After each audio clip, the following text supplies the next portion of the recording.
Hi guys, आज हम लोग वॉचर्स देखेंगे Vue.js में। वॉचर्स में हमें वॉच फंक्शन देखना पड़ता है। तो वॉच फंक्शन क्या होता है, देखिए।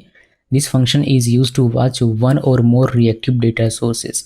सो इसमें डेटा सोर्स जो हम लोग बनाते हैं रेफ का यूज़ करके बना लिया या फिर रिएक्टिव का यूज़ करके बना लिया, तो उस चीज़ को वो जो डेटा बनता है उस डेटा को ये वॉच करने का काम आता है। जब उस डेटा में कोई चेंजेस होता है तो इसमें एक कॉलबैक फंक्शन लिखा जाता है, जो कॉलबैक फंक्शन इन्वोक होता है। वही यहाँ पर लिखा गया कि this function is use to watch one और more reactive data sources and invoke a callback function when the source change. Data जब चेंज होता है तो उस कॉल बैक फंक्शन को इन्वोक कर दिया जाता है, ये कॉल कर दिया जाता है। Watch is a lazy by default ये लेजी होता है। इसका मतलब क्या होता है कि the call back is only called when the watched source has change, यानी कि जब डेटा हमारा चेंज होगा सिर्फ तभी वॉच फंक्शन चलेगा, वरना नहीं चलेगा। इसका सिंटेक्स देखिए, मैंने वॉच लिखा हुआ है और बिटवीन पैरेंथेसिस डेटा सोर्स लिखना है सबसे पहले नंबर पर, यानी कि फर्स्ट आर्गुमेंट इसका डेटा सोर्स होता है जो एक या एक से अधिक हो सकता है। उसके बाद कॉल बैक, एक कॉल बैक फंक्शन लिखना है। इसके बाद यहाँ पर ऑप्शंस ऑब्जेक्ट लिखते हैं। आप क्या क्या होता है सबसे डिटेल में समझते हैं कि फर्स्ट आर्गुमेंट क्या है इसमें। The first argument is a watchers source. The source can be one of the following, जैसे एक रेफ हो सकता है या फिर एक गेटर फंक्शन हो सकता है जो कि एक वैल्यू रिटर्न करे, या फिर एक रिएक्टिव ऑब्जेक्ट हो सकता है, या फिर ऊपर में से किसी का एरे हो सकता है, फिर मिलाकर भी एरे बना सकते हैं आप। जैसे कि रेफ का मल्टीपल रेफ से, तो मल्टीपल अगर डेटा सोर्सेज है तो उसका एक एरे बना लीजिए और उसको लिख सकते हैं डेटा सोर्स के तौर पर। या फिर रिएक्टिव ऑब्जेक्ट मल्टीपल है तो उसको भी डेटा सोर्स के तौर पर लिख सकते हैं एरे बनाकर। या फिर एक रेफ हो गया और दूसरा गेटर फंक्शन हो गया जो रिटर्न कर रहा है एक वैल्यू, तो उस तरह के दो डेटा बनाकर भी आप एरे के अंदर में रख के डेटा सोर्सेज को यूज़ कर एज अ डेटा सोर्सेज को यूज़ कर सकते हैं। फिर जब भी वो डेटा सोर्स चेंज होगा तो हमारा इसके अंदर का जो कॉल बैक है, यानी कि सेकंड आर्गुमेंट जो है वो हमारा इन्वोक किया जाएगा, यानी कि कॉल किया जाएगा। और डिटेल में समझिए दूसरे आर्गुमेंट को। तो ये second argument is the call back that will be called when the source change. जब सोर्स चेंज होगा, डेटा सोर्स जब चेंज होगा तो हमारा कॉल बैक इन्वोक किया जाएगा या फिर कॉल किया जाएगा। अब इसके अंदर से कॉल बैक को लेते हैं और उसका सिंटेक्स थोड़ा देखते हैं। तो कॉल बैक में कुछ इस तरीके से आपको लिखना होता है। इसमें तीन पैरामीटर होता है, एक न्यू वैल्यू, दूसरा ओल्ड वैल्यू और तीसरा होता है फंक्शन। और फिर आपको इसके अंदर में जो लॉजिक लिखना चाहे वो लिख सकते हैं। When watching multiple sources the call back receive two arrays containing new old value corresponding to the source array. देखिए इसमें जब एक सिंगल रहे डेटा, यानी कि कोई आपने रेफ बनाया उसको लिख दिया, जैसे एक काउंट बनाया काउंट लिख दिया, या फिर कोई फर्स्ट नेम बनाया लास्ट नेम बनाया, एक सिर्फ एक की मैं बात कर रहा हूँ, एक रेफ आपने बनाया और उसका आपने अगर लिखा हुआ डेटा सोर्स के तौर पर, तो उसका जो कॉल बैक बनेगा उसमें न्यू वैल्यू ओल्ड वैल्यू में जो उसका पुराना वैल्यू रहेगा वह ओल्ड वैल्यू में आएगा, जो नया वैल्यू रहेगा वह न्यू वैल्यू में आएगा। लेकिन अगर कोई मल्टीपल डेटा सोर्स वाला देते हैं, जैसे कि एरे बनाकर आपने दिया डेटा सोर्स कि मान लीजिए कि दो रेफ है, एक काउंट है और एक प्राइस है, तो इस तरीके से दो डेटा सोर्स अगर आप एरे में रख के देते हैं तो उस केस में न्यू वैल्यू में डायरेक्ट वह नया वैल्यू लेने के बजाय एक एरे ले लेता है। तो आप इसको जब कंसोल करेंगे तो आपको एक एरे देखने को मिलेगा। फिर आप 0 इंडेक्स पे उसको देख सकते हैं, 1 इंडेक्स पे इस तरीके से देख सकते हैं। मैं कोई एग्जांपल में दिखाऊंगा तो और अच्छे से आपको क्लियर हो जाएगा। अभी के लिए इतना ही समझ कर रखिए। Function for registering a side effect cleanup call back, अगर आपको कोई क्लीनअप कॉल बैक लगाना हो तो उसमें उसके लिए फंक्शन जो लिखा गया वहाँ पर आप लिख सकते हैं, यानी कि इसमें क्लीनअप कॉल बैक लिखा जाता है फंक्शन के तौर पर। The cleanup call back will be called right before the next time the effect is rerun and can be use to clean up invalidate side effect. Example के तौर पर pending async request. तो async request इस तरह के side effect जो होते हैं उसको क्लीन अप करने के लिए हम लोग कॉल बैक, यहाँ जो आप देख रहे हैं कॉल बैक में उसको लिखा, यानी क्लीनअप कॉल बैक के तौर पर लिखा जाता है, जो आप अपने कॉल बैक के अंदर में लिखेंगे, यानी कि न्यू वैल्यू ओल्ड वैल्यू के बाद जो तीसरा आर्गुमेंट इसका होता है उसमें लिखेंगे। अभी वापस आते हैं अपने सिंटेक्स पे, जो कि हमारा वॉच का है, डेटा सोर्स, कॉल बैक और ऑप्शंस। यहाँ पर ऑप्शन ऑब्जेक्ट में क्या लिखा है, यानी कि इसका थर्ड आर्गुमेंट क्या होता है वह देखते हैं। तो द थर्ड ऑप्शनल आर्गुमेंट, ये ऑप्शनल है, देना जरूरी नहीं है। The third optional argument is an option object that supports the following option: immediate, deep flush, on track और ऑन ट्रिगर। ऑन ट्रैक को आप डेवलपमेंट में यूज़ करते हैं और डिबगिंग पर्पस के लिए यूज़ होता है, तो इसको मैं नहीं दिखा रहा हूँ, लेकिन इमीडिएट, डीप और फ्लश का मैं आपको एग्जांपल दिखा दूंगा। इमीडिएट का मतलब क्या होता है कि trigger the call back immediately on watcher creation. जैसे ही क्रिएशन होता है वैसे ही आपको ये कॉल बैक ट्रिगर कर देना। अगर आप इमीडिएट ट्रू लिखते हैं तो on old value will be undefined on the first call. जाहिर सी बात है कोई ओल्ड वैल्यू नहीं रहेगा अगर डेटा चेंज नहीं हो रहा है। चेंज होने पर वैसे तो वॉच फंक्शन जो होता है हमारा, डेटा चेंज होने पर इसका कॉल बैक इन्वोक होता है, लेकिन आप इसको इमीडिएट दे रहे हैं तो ये उसका वेट नहीं करेगा, इमीडिएटली वो कॉल बैक इन्वोक कर दिया जाएगा, जिसको वजह से ओल्ड वैल्यू कुछ नहीं रहेगा तो ओल्ड वैल्यू आपको अनडिफाइंड मिल सकता है। डीप, अगर force deep traversal of the source if it is an object so that call back first fires on deep mutation.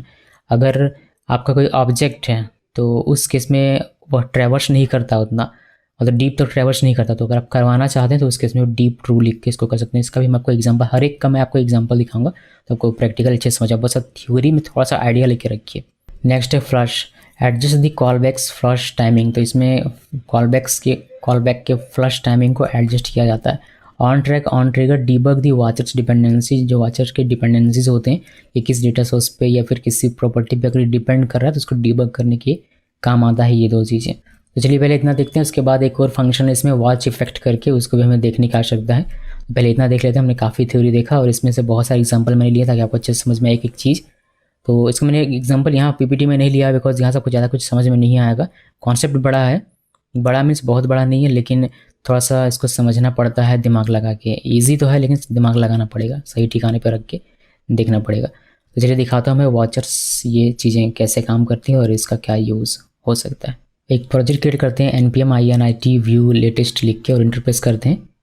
अभी ये प्रोजेक्ट हमारे लिए क्रिएट करके देखो, मैं पूछ रहा है कि क्या नाम रखना चाहते हैं प्रोजेक्ट का, मैं ch33 रखता हूँ, इनकी 33 इंटरप्रेस करते जाइए और यहाँ पर क्रिएट हो जाएगा। cd ch33 करके इसके अंदर चलते हैं और इस सारे पैकेजेस को इंस्टॉल कर लेते हैं npm i लिख कर, और ये सारे पैकेजेस को इंस्टॉल करेगा। उसके बाद हम लोग अपना स्टार्टर से ये बेसिक सा कोड लेंगे, जो एम्प्टी हमारा एक टेम्पलेट मैंने बना के रखा बहुत पहले, उसी को हम लोग यूज़ कर रहे हैं पूरे कोर्स में, तो उसी को हम लोग यूज़ करेंगे। यहाँ पर ch33 देखिए हमारा लगभग कंप्लीट हो चुका है और यहाँ पर src में आपको ये पूरा दिखाई देगा।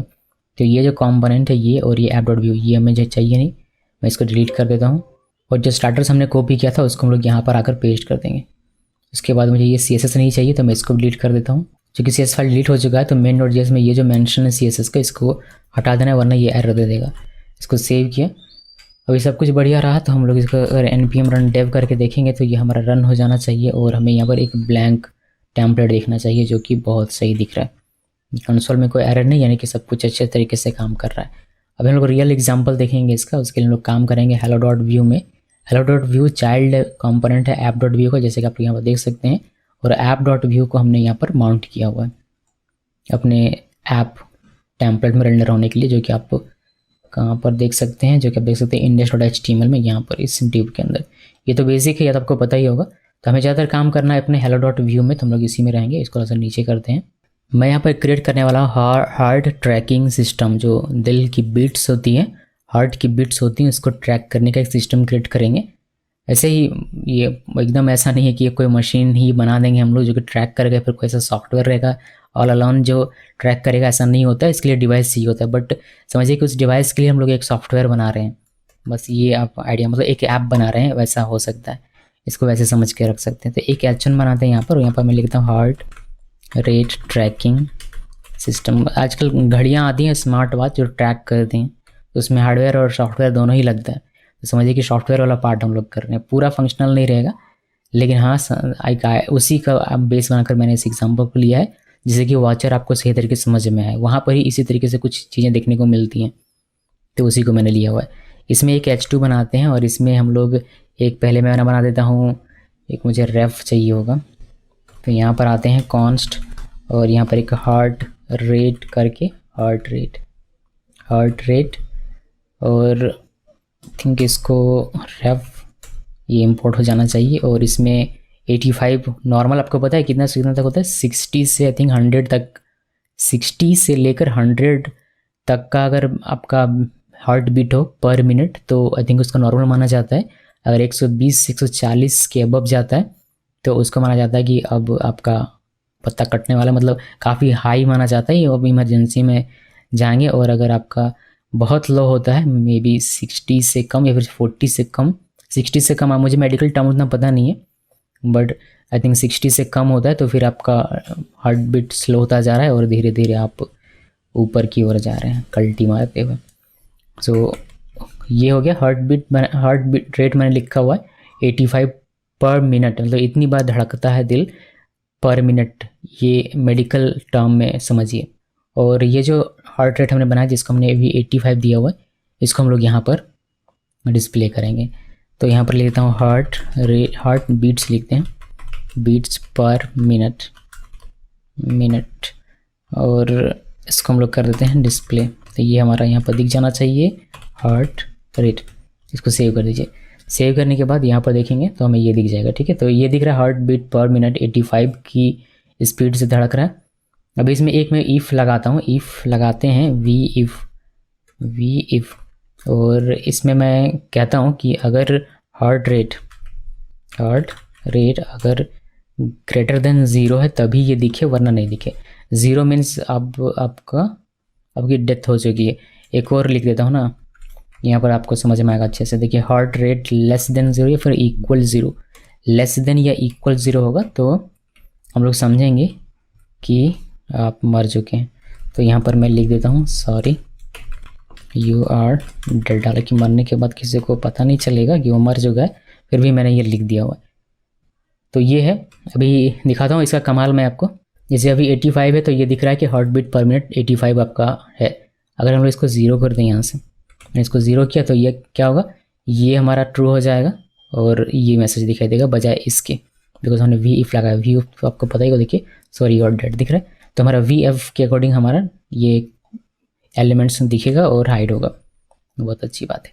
इसको 85 करते हैं। अब एक नॉर्मल सम हम लोग इसमें बनाएंगे। नॉर्मल सम मीन्स बटन बनाते हैं। जैसे मैंने बटन लिखा और बटन को मैं नाम देता हूँ इंक्रीज़, और इसी तरीके से एक और बनाएंगे डिक्रीज़ लिखा, और यहाँ पर हम लोग ऑन क्लिक होने पर क्या करते हैं, हार्ट रेट जो होता है उसको +=5 कर देते हैं, यानी कि 5 के ब्लॉक में ये इंक्रीज हो। जैसे 85 एक बार क्लिक करेंगे तो 85 से 90 हो जाएगा, फिर 95, फिर 100, 105, फिर इस तरीके से आगे बढ़ेगा, ठीक है। इसी तरीके से इसको डिक्रीज़ करेंगे तो डिक्रीज़ वाले में सिर्फ माइनस कर देना, इससे कोई हम लोग कॉपी कर सकते हैं और यहाँ पर पेस्ट कर देते हैं और यहाँ पर माइनस कर देते हैं। इसको सेव किया तो अभी देखते हैं कि ये हमारा काम कर रहा है या नहीं। देखिए यहाँ पर आया और इसको रिफ्रेश करते हैं। इंक्रीज़ करेंगे, देखिए इंक्रीज़ हो रहा है, हार्ट बीट इंक्रीज़ हो रहा है, बहुत इंक्रीज़ हो गया, इतना बहुत इंक्रीज़ हो गया, बहुत ज़्यादा इंक्रीज़ हो चुका है। तो अभी इसको डॉक्टर के पास जाना पड़ेगा। लेकिन डिक्रीज़ करते हैं, देखिए डिक्रीज़ भी हो रहा है, और जब ये 0 पे जाएगा तो ये हमारा गायब हो जाएगा, बिकॉज ये इफ़ स्टेटमेंट हमारा फॉल्स हो जाएगा और ये सॉरी यू आर डेड हमें दिखाई देगा। तो चलिए 0 तक इसको लेकर चलते हैं और देखते हैं कि वो देखिए सॉरी यू आर डेड दिख रहा है। तो 0 होते ही डेड हो जाता है इंसान। फिर इसको इंक्रीज़ करेंगे, मैं को दिखाता हूँ फिर से वापस से। फिर अगर ये इंक्रीज़ होगा, देखिए इंक्रीज़ हो रहा है, तो फिर ये धीरे धीरे उसकी सांस वापस आ रही और वह जिंदा होता जा रहा है। तो ये मेरा एक बेसिक सा एग्जाम्पल है। अभी इसमें हम लोग वाचर लगाएंगे और देखेंगे कि वाचर एक्चुअली में इसमें हमें क्या हेल्प करेगा और वाचर का यूज़ क्या हो सकता है। इसमें हम लोग देख रहे हैं वाचर में वॉच फंक्शन, जिसमें अभी मैं आपको सिंपली दिखाऊंगा सिंगल रैप। अब इसी सेम चीज़ को यहाँ भी कॉपी पेस्ट कर सकते हैं, बिकॉज ये हमारा कॉन्सेप्ट है। ओके, ये हटा देना है, ये हटा देते हैं और यहाँ से ये हटा देते हैं और यहाँ से हटा दें और अच्छे से कमेंट कर देते हैं इसको। तो इसको इस तरीके से कमेंट कर देता हूँ मैं। ओके, सो ये हमारा हो गया सिंगल रैप, हार्ट रेट इतना चल रहा है। अभी इसमें वाचर लगाना है और वाचर लगा के देखिए कि हमें क्या उससे बेनिफिट मिलेगा और किस तरीके से हम लोग इस हार्ट रेट को ट्रैक करेंगे और ट्रैक के साथ उसको अलार्म देंगे कि आपका इंक्रीज़ हो रहा है, आप थोड़ा सा संयम बरतिए और डीप ब्रेथ लीजिए, वरना आप मर सकते हैं। तो इस तरीके से अलार्म हम लोग सेट करेंगे और जो कि सिंपली अलर्ट होगा हमारे अभी वेब पेज में। अलार्म में कोई बीप वगैरह नहीं देंगे, लेकिन सेट होगा और मैसेज दिखाई देगा बंदे को कि हाँ भाई इंक्रीज़ हो रहा है। तो कैसे करते हैं, वो वॉच का यूज़ करके आप कर सकते हैं। तो मैंने वॉच फंक्शन का यूज़ किया और यहाँ पर पहले क्या था, डेटा सोर्स। तो डेटा सोर्स हमारा क्या क्या है, ये सिंगल डेटा रहेगा।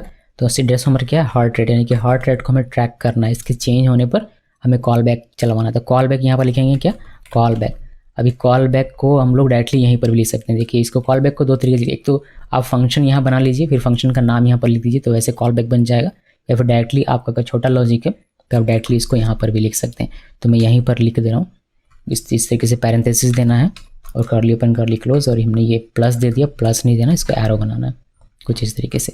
अब इसमें क्या होता है, इसमें एक न्यू वैल्यू होता है, आप न्यू हार्ट रेट वैल्यू इसको लिख सकते हैं, हार्ट रेट वैल्यू, और कॉमा देकर उसी तरीके से न्यू हार्ट, नहीं न्यू नहीं ओल्ड होगा इसमें, ओल्ड हार्ट रेट वैल्यू। तो जैसे ये हार्ट रेट चेंज होगा तो इसमें दो चीज़ें होंगी, एक नया वैल्यू आएगा और एक पुराना वैल्यू इसके पास जो था पहले से वो, तो वो दोनों ही चीज़ें आप यहाँ से ट्रैक कर सकते हैं जो आपको इस कॉल बैक के पैरामीटर्स में मिलता है। और इसी पोजीशन पे आपको मिलेगा, यानी कि पहले वाले पे न्यू और दूसरे वाले पे ओल्ड मिलेगा, ये आप ज़रा ध्यान में रखिए। उसके बाद हम लोग इसको यहाँ पर ट्रैक कर सकते हैं, तो हम लोग इसमें लिख सकते हैं CLG न्यू हार्ट रेट, या फिर जो न्यू हार्ट रेट लिख दीजिए, न्यू हार्ट रेट वैल्यू, और यहाँ पर न्यू हार्ट रेट वैल्यू जिसमें आएगा उसको हमने प्रिंट कर दिया। फिर ओल्ड के लिए हमने वो भी लिख दिया हुआ है। अब इसको सेव कीजिए। अभी हम लोग कोई भी अलर्ट नहीं दे रहे, हम लोग देखते हैं कि इतना हमारा काम हो रहा है या नहीं हो रहा। उसके बाद अलर्ट का काम करेंगे। तो यहाँ पर आइए इसको रिफ्रेश करते हैं। देखिए हम लोग इंक्रीज़ करेंगे, जैसे मैंने इंक्रीज़ किया न्यू हार्ट रेट 90 और पुराना 85। देखिए जब इसको रिफ्रेश किया तो अभी क्या है 85, तो 85 से चेंज होगा +5 होगा, तो +5 नया वैल्यू क्या आएगा 90 और पुराना वैल्यू क्या रहेगा 85। इसे से एक और बार क्लिक करेंगे तो नया वैल्यू 95 और पुराना वैल्यू 90 इस तरीके से इंक्रीज़ होता जाएगा। उसी तरीके से डिक्रीज़ करेंगे तो जस्ट इसका उल्टा मीन्स न्यू वैल्यू हमारा कम रहेगा और ओल्ड वैल्यू ज़्यादा रहेगा, डिक्रीज़ हो रहा है इसी वजह से। तो इस तरीके से ये हमारा काम करेगा। अब मैं क्या चाहता हूँ, मैं चाहता हूँ कि चूँकि ये ट्रैक कर पा रहा है, वॉच हमारा ट्रैक कर रहा है, हर एक डेटा सोर्स के हर एक चेंज में इसको ट्रैक कर रहा है, तो हम लोग इसमें अलर्ट लगा सकते हैं। हम लोग अलर्ट लगाएंगे कि इफ़ हार्ट रेट या फिर न्यू हार्ट रेट वैल्यू अगर ग्रेटर देन इक्वल 120 होता है, यानी कि 120 के बराबर या फिर 120 से ज़्यादा अगर आपका हार्ट रेट हो जाता है, मतलब हार्ट बीट आपका कर रहा है 120 से ज़्यादा या उसके इक्वल में, तो एक अलर्ट कर दीजिए। और अलर्ट क्या करना, अलर्ट में आप कुछ भी लिख सकते हैं वैसे, बट मैंने मैसेज लिखा हुआ है कि calm down, take deep breath in breath out, तो ये मैंने लिखा, इसको मैंने सेव किया। देखिएगा 120 में जब पहुंचेगा इंक्रीज़ होते हुए तो हमें ये अलर्ट दिखना चाहिए। देखते हैं कि हो रहा है या नहीं हो रहा। तो यहाँ पर आइए इसको रिफ्रेश कीजिए। ये वॉच कर रहा है, वॉच का काम ही ये होता है कि डेटा सोर्स जो चेंज हो रहा है उस डेटा सोर्स को ट्रैक करना, तो इसको ये ट्रैक कर रहा है। और इसमें हमें 2 चीज़ मिलती है, एक नया वैल्यू एक पुराना वैल्यू। तो न्यू वैल्यू के आधार पर हम लोग इसमें एक अलर्ट दे सकते हैं। इसको सेव किया, सेव करने के बाद इसको रिफ्रेश कीजिए और यहाँ पर देखिए अभी 85 है, इंक्रीज़ करते हैं 90, 95, 100, 105, 110, 115 और जैसे अभी क्लिक करेंगे 120 में जाएगा तो ये हमें कह देगा कि आपका काम डाउन और take deep breath in breath out, यानी कि आप उस लिमिट तक पहुँच चुके। हमने उसको अलर्ट दे दिया यूज़र को कि अब आपको थोड़ा सा शांत रहना चाहिए, आपका हार्ट बीट जो काफ़ी ज़्यादा हो रहा है। लेकिन ये सिर्फ एक अलर्ट है, ऐसा नहीं कि इससे प्रिवेंट कर देंगे उसका हार्ट रेट इंक्रीज़ होना, ऐसा तो नहीं होता। डिवाइस प्रिवेंट तो नहीं करता, सिर्फ आपको अलर्ट कर देता है। तो जैसे ओके में क्लिक करेंगे ये हमारा 120 हो जाएगा।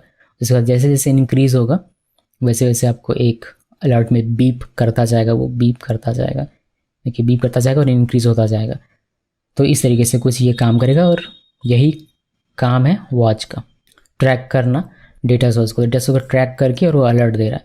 अभी हम लोग इसका देखते हैं कि मान लीजिए कि ये हमारा डिक्रीज़ हो, अभी हम लोगों ने डीप ब्रेथ लेना शुरू किया और ये डिक्रीज हमारा जो हार्ट रेट है वो डिक्रीज़ हो रहा है। डिक्रीज़ होने पर भी हमें अलार्म दे रहा है, ये नहीं होना चाहिए क्योंकि हमें मेरा डिक्रीज़ कर रहा है। अभी मुझे अलार्म दिखाई देता रहेगा तो मुझे मतलब मेरे दिमाग में चलेगा कि नहीं मेरा इंक्रीज़ ही होता जा रहा है, डिक्रीज़ तो हो ही नहीं रहा, तो मैं ऐसे शांत नहीं रह पाऊँगा, तो मेरा लास्ट में वही ऊपर जाने का हो जाएगा। तो जब ये डिक्रीज़ हो तब ये अलर्ट नहीं आना चाहिए। तो इसको कैसे करेंगे, इसको हम लोग यहाँ पर एक और कंडीशन डाल के कर सकते हैं, बिकॉज हमारे पास ओल्ड भी है इसी वजह से। तो इसमें हम लोग कहेंगे कि अगर न्यू हार्ट वैल्यू अगर greater than old heart value, and इसमें लगाएंगे ये तभी चलेगा जब ये दोनों ट्रू होगा, ये और ये। तो ये कंडीशन तो हमने देख लिया कि न्यू हार्ट वैल्यू 120 के इक्वल या 120 के बड़ा हो तब ये हमारा चलेगा।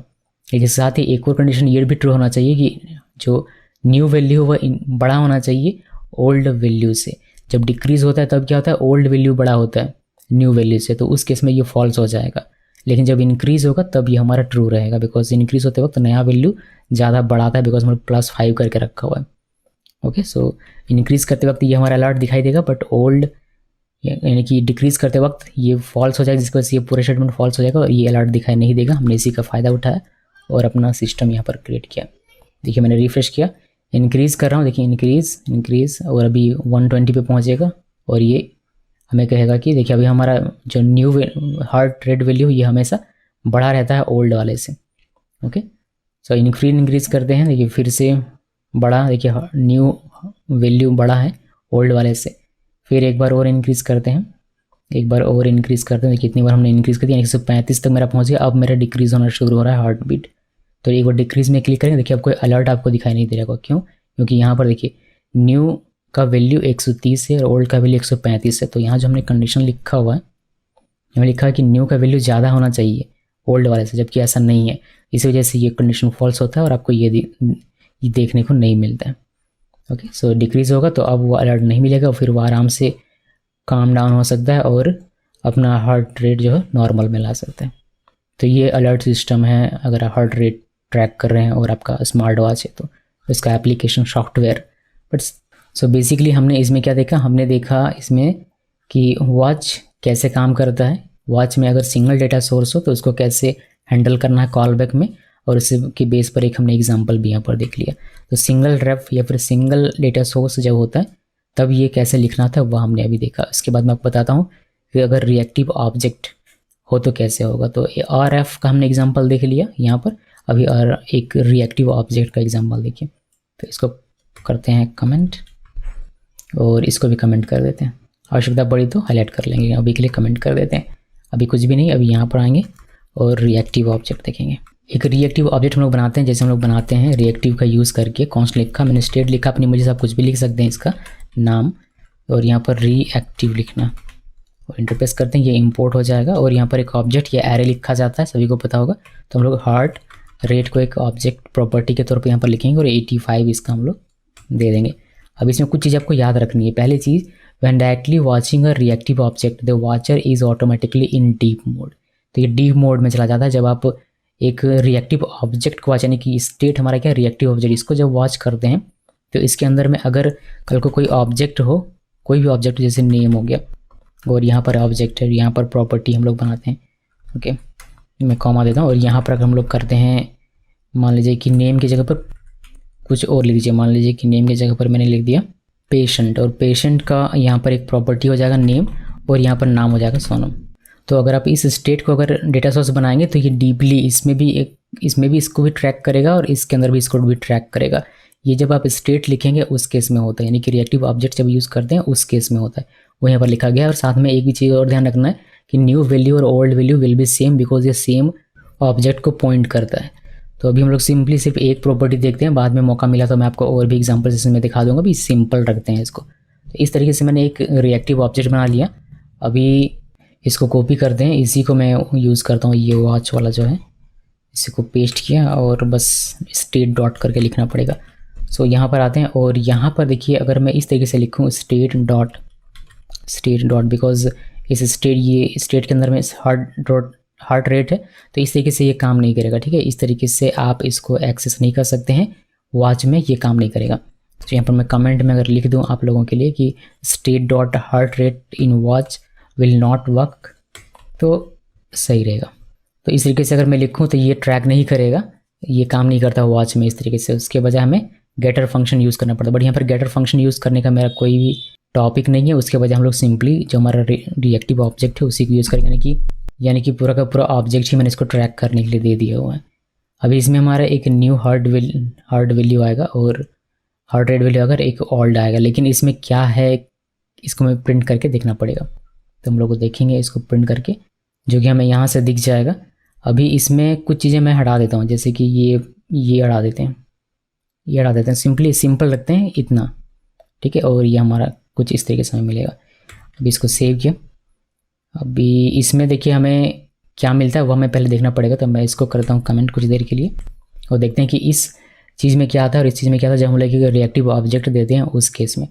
तो नीचे हमें इसको बनाना पड़ेगा, तो यहाँ पर इसको कमेंट करते हैं और हमारा रिएक्टिव ऑब्जेक्ट रहेगा, रिएक्टिव ऑब्जेक्ट ये लिखा और इसको हाईलाइट करते हैं। और अगर आपको इस चीज़ को प्रिंट करना है स्टेट हार्ट रेट को, तो हमें क्या करना पड़ेगा, इसमें हमें लिखना पड़ेगा स्टेट डॉट हार्ट रेट। अभी चूँकि यहाँ पर लिख रहे हैं स्टेट डॉट हार्ट रेट, तो जहाँ जहाँ भी हार्ट रेट लिखा वहाँ सभी जगह हमें लिखना पड़ेगा। सो एक यहाँ लिखना पड़ेगा, एक यहाँ और एक यहाँ आई थिंक। तो स्टेट डॉट हार्ट रेट इस तरीके से लिख दिया। अभी देखते हैं ज़रा, पहले मैं देख लेता हूँ वेब पेज में सब कुछ आ रहा है। इसको रिफ्रेश किया, देखिए heart rate tracking system heart beat पर 85 दिख रहा है। इसको इंक्रीज़ करते हैं, इंक्रीज़ हो रहा है, और डिक्रीज़ करते हैं तो डिक्रीज़ भी हो रहा है। ये काम कर रहा है इसी तरीके से। अभी हम लोग वॉच में फोकस करेंगे इसमें कि स्टेट हमने दे दिया, रिएक्टिव ऑब्जेक्ट हमने दे दिया, इसमें न्यू हार्ट रेट वैल्यू में और ओल्ड हार्ट रेट वैल्यू में क्या आ रहा है वो हमें देखना है, बिकॉज वो हमारा कंसोल हो रहा है। उसी के बेस पर हम लोग यहाँ पर अपना जो हमारा अलर्ट है उसको कर पाएंगे। इसको रिफ्रेश कीजिए। जब इंक्रीज़ करते हैं देखिए न्यू हार्ट रेट वैल्यू में हमें एक प्रॉक्सी मिलता है जिसमें हार्ट रेट है 90, और ओल्ड हार्ट रेट वैल्यू में हमें एक प्रॉक्सी मिलता है जिसका हमें 90, यानी कि दोनों सेम ऑब्जेक्ट को पॉइंट करते हैं, इसी वजह से दोनों का वैल्यू सेम रहता है जो हमने यहाँ पर लिखा हुआ है, तो वो दोनों सेम रहेगा। तो इसको करते हैं, इसी वजह से हम लोग यहाँ पर जो डिक्रीज़ करते वक्त हमारा अलर्ट है वह नहीं कर पाएंगे बिकॉज दोनों सेम है। तो हमारा काम करेंगे जैसे हम लोग यहाँ पर कर रहे थे ना, ये कि न्यू हार्ट रेट का वैल्यू ज़्यादा हो अगर ओल्ड हार्ट रेट से, तो ये भी चेक करो, ये हम लोग यहाँ नहीं कर पाएंगे, इसलिए वो मैंने हटा दिया हुआ है। इसको मैंने सेव किया कमेंट आउट करके। इसमें सिंपली हम लोग चेक करेंगे कि अगर न्यू हार्ट रेट का वैल्यू 120 से अधिक है तो इसको ऐसे तो डायरेक्ट एक्सेस नहीं होगा, इसमें हमें क्या करना पड़ेगा, इसको लिखकर डॉट हार्ट रेट लिखना पड़ेगा। इसको डॉट हार्ट रेट लिखिए, फिर आप उसको एक्सेस कर पाएंगे। यहाँ भी कर देते हैं और इसी तरीके से यहाँ भी करना पड़ेगा। इसको सेव करते हैं। अभी देखते हैं कि हमारा आता है नहीं 120 120 से ऊपर होने पर, तो इसको यहाँ पर आते हैं, इसको रिफ्रेश करते हैं। रिफ्रेश किया, अभी इंक्रीज़ हो रहा है, देखिए हमारा 90 दोनों में आ रहा है, ओल्ड वैल्यू और न्यू वैल्यू में। इसको और इंक्रीज़ करवाते हैं और जैसे ये 120 पे पहुँचेगा ये हमें अलर्ट कर देगा, और इंक्रीज़ करेंगे तो इंक्रीज़ करते जाएंगे, ये बढ़ता जाएगा, और जब डिक्रीज़ करेंगे तब भी हमें अब अलर्ट देगा बिकॉज उसको हमने किया नहीं, इसमें किया नहीं जा सकता। ओके, सो ये डिक्रीज़ और इंक्रीज़ दोनों में ही हमें अलर्ट दे रहा होता है। अभी आप मुझे कहेंगे तब हम लोग यहाँ पर इसको कैसे करेंगे, अगर हम लोग रिएक्टिव ऑब्जेक्ट यूज़ कर रहे हैं तो फिर ओल्ड वैल्यू को कैसे मतलब ये कैसे होगा, जैसे हम लोग यहाँ पर कर पा रहे थे वैसा यहाँ पर करना हो तो कैसे करेंगे। तो उसके लिए आपको क्या करना पड़ेगा, उसके लिए आपको गेटर फंक्शन यूज़ करना पड़ेगा जो मैंने यहाँ पर बताया। और जब गेटर फंक्शन यूज़ करेंगे तो वो रिटर्न करेगा एक वैल्यू, और फिर उसके बेस पर हम लोग अपना जो हमारा टास्क है उसको अचीव कर पाएंगे। जैसे स्टेट डॉट हार्ट रेट हम लोग यहाँ पर डायरेक्टली नहीं लिख सकते, उसके बजाय हमें गेटर फंक्शन यूज़ करना होता है, यहाँ पर ये कहा जा रहा है, और उसी से गेटर फंक्शन यूज़ करके ही हम लोग इसको इस तरीके से बना सकते हैं, यानी कि ओल्ड और न्यू वैल्यू दोनों को अलग अलग ट्रैक कर सकते हैं। तो उसके लिए हम लोग क्या करेंगे, इसी को अगर मैं कॉपी पेस्ट कर दूँ, नहीं करते हैं कॉपी पेस्ट, सिर्फ कमेंट कर देता हूँ, यहाँ से यहाँ तक का कमेंट किया और ये भी कमेंट कर देता हूँ।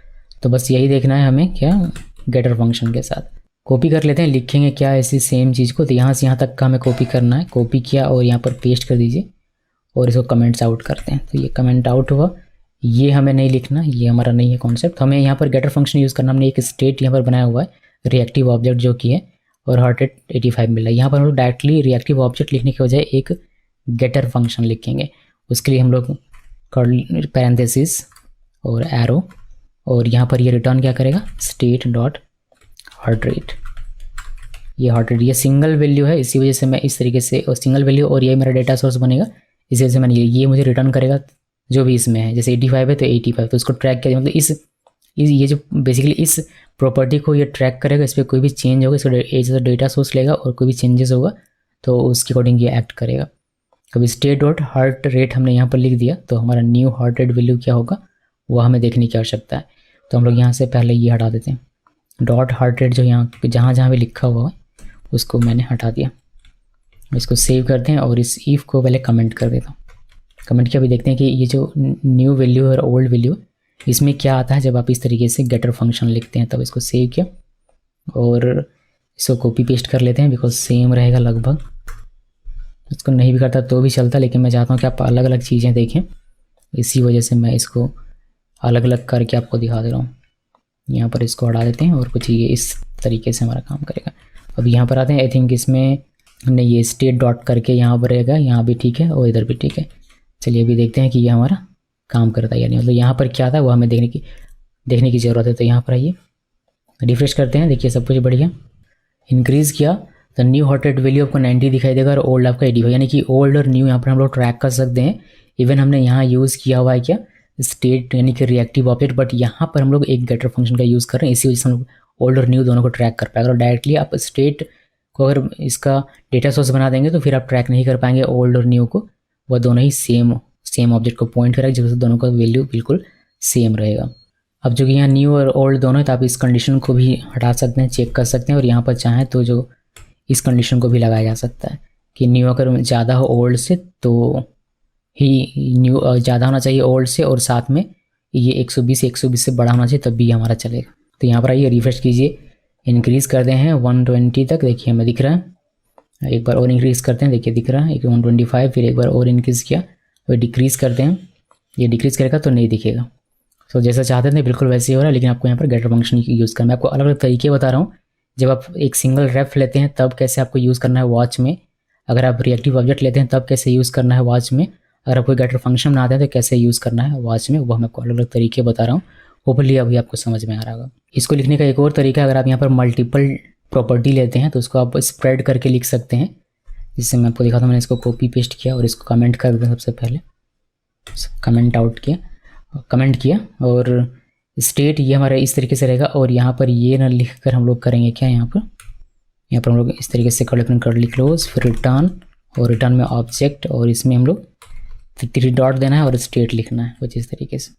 तो स्टेट को हमने यहाँ पर स्प्रेड करके लिखा है, यानी कि जो कुछ भी यहाँ पर होगा वह यहाँ पर रहेगा। तो इसको सेव किया। अभी कुछ चीज़ें हमें यहाँ से चेंज करनी पड़ेगी। For example new heart rate में क्या क्या आता है वह मैं आपको दिखा देता हूँ पहले, उसके बाद इसमें ठीक करेंगे।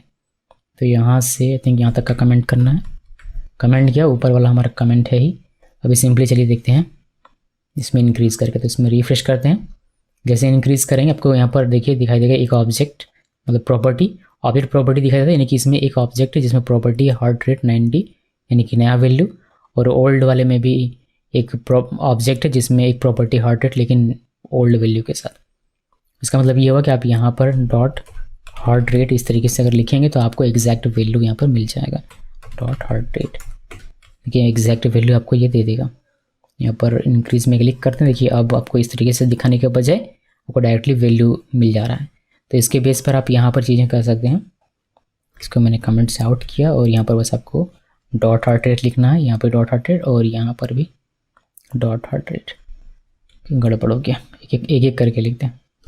डॉट हार्ट रेट यहाँ पर लिखना है, फिर यहाँ पर डॉट हार्ट रेट और यहाँ पर भी डॉट हार्ट रेट।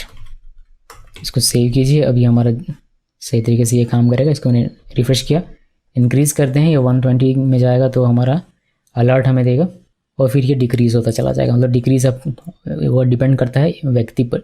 जब ये 0 पे होगा तो यू आर डेड दिखेगा, ये तो मैं देखा हुआ था। फिर इंक्रीज़ हो सकता है। सो ये है, अगर आप यहाँ पर इस तरीके से भी लिखना चाहें स्प्रेड करके तो आप ये भी लिख सकते हैं। अभी इस पूरे को मैं यहाँ से यहाँ तक कमेंट कर देता हूँ। और यहाँ पर हम लोग नेक्स्ट एग्जांपल देखेंगे जब मल्टीपल डेटा सोर्स रहेगा तब, यानी कि एक एरे देना है कैसे, तो वह देखना है। एरे कुछ भी हो सकता है, एरे हो सकता है रेफ का, या फिर रिएक्टिव ऑब्जेक्ट का, या फिर गेटर फंक्शन का, या फिर हो सकता है कि एक रेफ हो दूसरा गेटर फंक्शन हो, इस तरीके से मिक्स करके भी हो सकता है। तो यहाँ पर नॉर्मल सा चीज़ देखेंगे हम लोग, बहुत ही ईजी सा। तो मैंने कॉन्स्ट लिखा और हार्ट रेट यहाँ पर देते हैं इक्वल रेफ के अंदर में, मान लीजिए कि 85 मैंने दिया। उसी तरीके से एक और बनाते हैं, और हार्ट रेट जैसे जैसे बढ़ता है उसे जैसे एनग्जाइटी बढ़ता है। तो एनग्जाइटी ना लिख कर मैं फियर लिखता हूँ यहाँ पर कि डर भी बढ़ता जा रहा है। तो अभी हमारा 10 पे 10% कह लीजिए, फिर स्केल वाइज 10 कह लीजिए, जो भी कहना कह सकते हैं, एक नंबर है मेजर करने के लिए।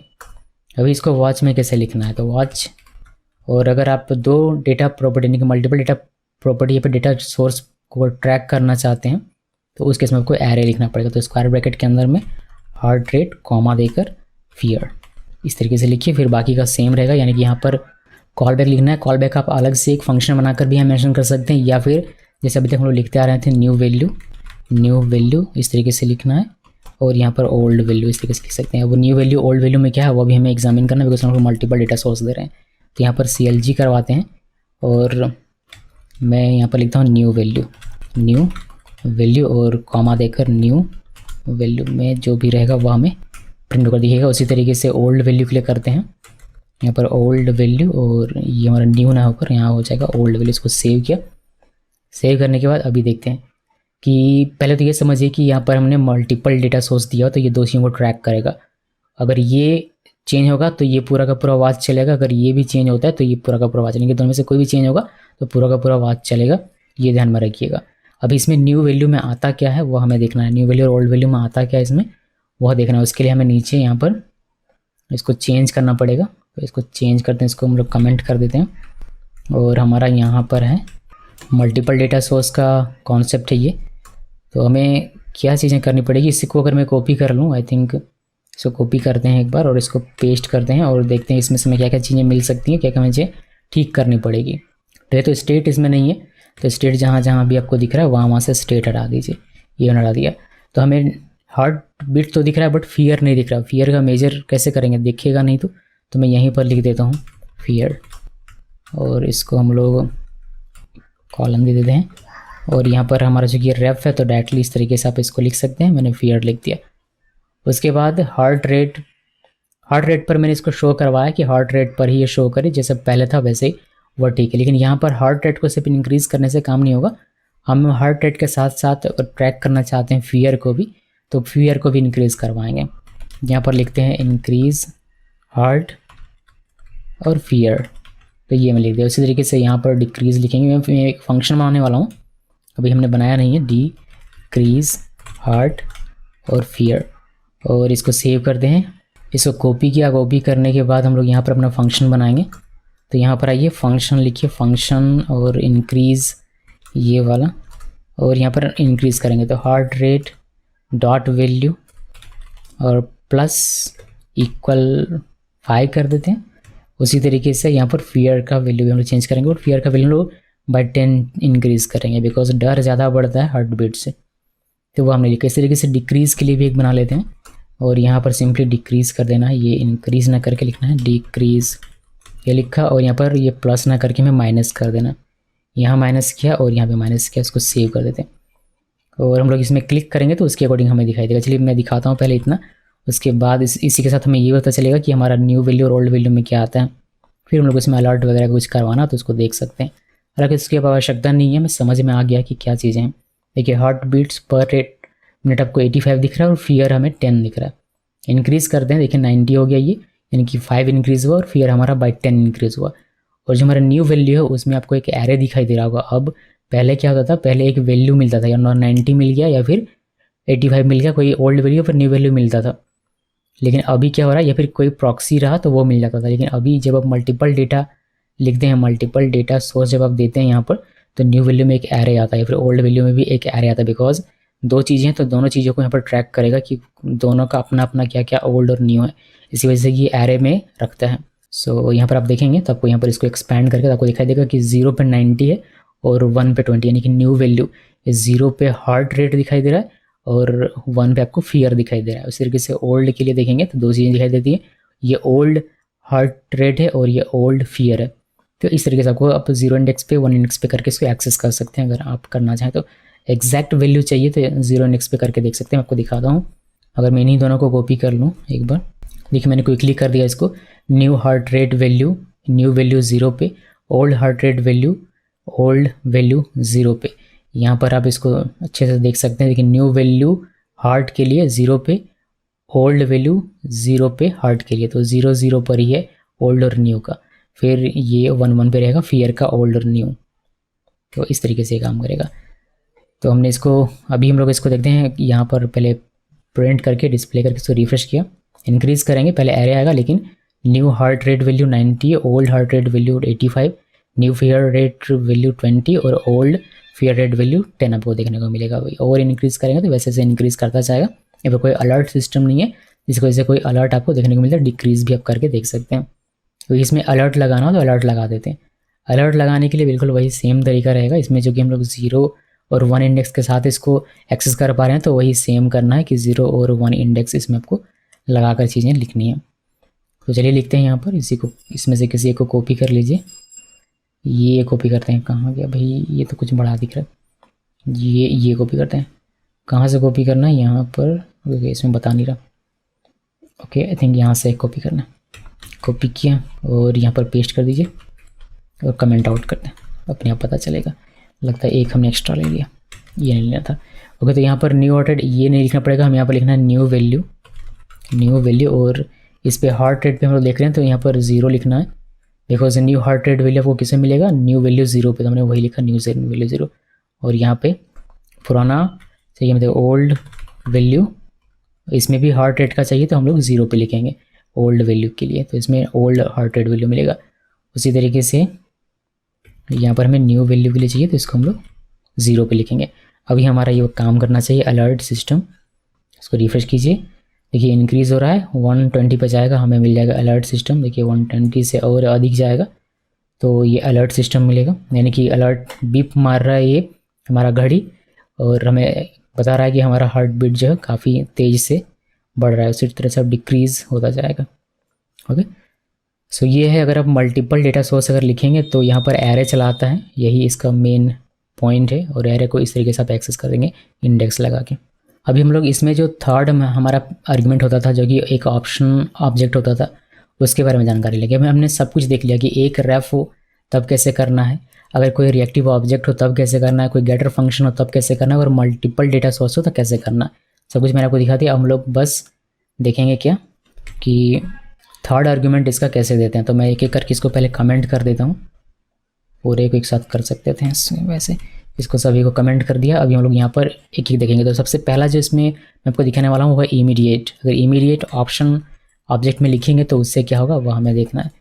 तो इसके लिए हम लोग करते हैं एक नया यहाँ बनाते हैं काउंट इक्वल रेफ, और इसको इनिशियली मैंने 0 रख दिया हुआ है। अब यहाँ वॉच लिखेंगे, वॉच लिखने के बाद ये किसको करेगा, वॉच काउंट का काम करेगा, यानी कि काउंट जब भी हमारा चेंज होगा हमारा कॉल बैक चलेगा। यहाँ पर मैं आपको एक API पे हिट करके दिखाऊंगा। सो ध्यान से देखिए, एसिंक लिखते हैं बिकॉज API पे हिट कर मैंने एसिंक लिखा। फैच यूज़ करेंगे तो हमें बनाना पड़ेगा इसको अवेट, तो यहाँ पर एसिंक मैंने इसको पहले से बना दिया, और यहाँ पर हमारा न्यू वैल्यू हो जाएगा, और इसमें हो जाएगा ओल्ड वैल्यू। इसकी आवश्यकता नहीं है वैसे, मगर फिर भी इसको मैं ट्रैक कर रहा हूँ, और बिकॉज काउंट बस ऐसे ही लिखा हुआ, इसका इस API से कोई लेना देना नहीं है, बस डेटा चेंज कर सके हम लोग और जिस पे हमारा कॉल बैक चले, इसीलिए मैंने इसको लिखा हुआ अपना लॉजिक लगा के। ट्राई का यूज़ करेंगे हम लोग, यहाँ पर ट्राई कैच का यूज़ करने वाले हैं, और ट्राई में हम लोग क्या करेंगे API पे हिट करेंगे। तो मैंने कॉन्स्ट लिखा और रिस्पॉन्स के लिए RES लिखा, अवेट लिखते हैं, और यहाँ पर हम लोग फैच यूज़ करेंगे, फैच। और कॉट के अंदर में जो आप जेसन प्लेस होल्डर का आपने देखा होगा, बहुत बार यूज़ किया होगा, नहीं यूज़ किया तो सिंपली ये वाली एक वेबसाइट है जिसमें फेक जेसन डेटा हमें मिलता है। मैं आपको दिखाता हूँ हिट करके, देखिए ये फेक जेसन डेटा है, ये डेटा, तो इसको ही एक्सेस करना हम लोग देख रहे हैं।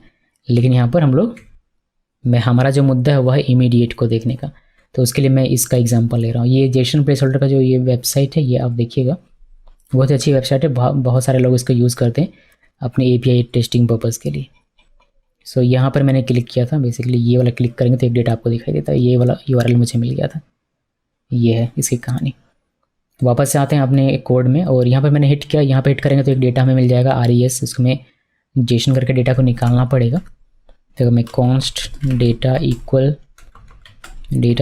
RES नहीं, अवेट लगाना पड़ेगा, अवेट RES डॉट जेसन, ऐसे करेंगे तो हमें डेटा मिल जाएगा। इसमें CLG करके डेटा पर दिखा देता हूँ, तो हम लोग इस पर हिट करेंगे और ये डेटा रिटर्न करेगा और हमारा डेटा में आएगा, और जो आपको कंसोल में देखने को मिलेगा। और अगर आपको एरर आता है तो उसके लिए आप यहाँ पर इसको प्रिंट कर सकते हैं। मैं सिंपली देता हूँ console error could not reach the API, और जो भी एरर रहेगा वो दिखाई देगा, बट हमारा ये काम करेगा। अभी के लिए क्या होता है, ये कॉल बैक चलेगा कब, ये कॉल बैक तब चलेगा जब हमारा काउंट का वैल्यू चेंज होगा, बिकॉज ये इस चीज़ पे डिपेंड करता है, ये हमारा डेटा सोर्स है।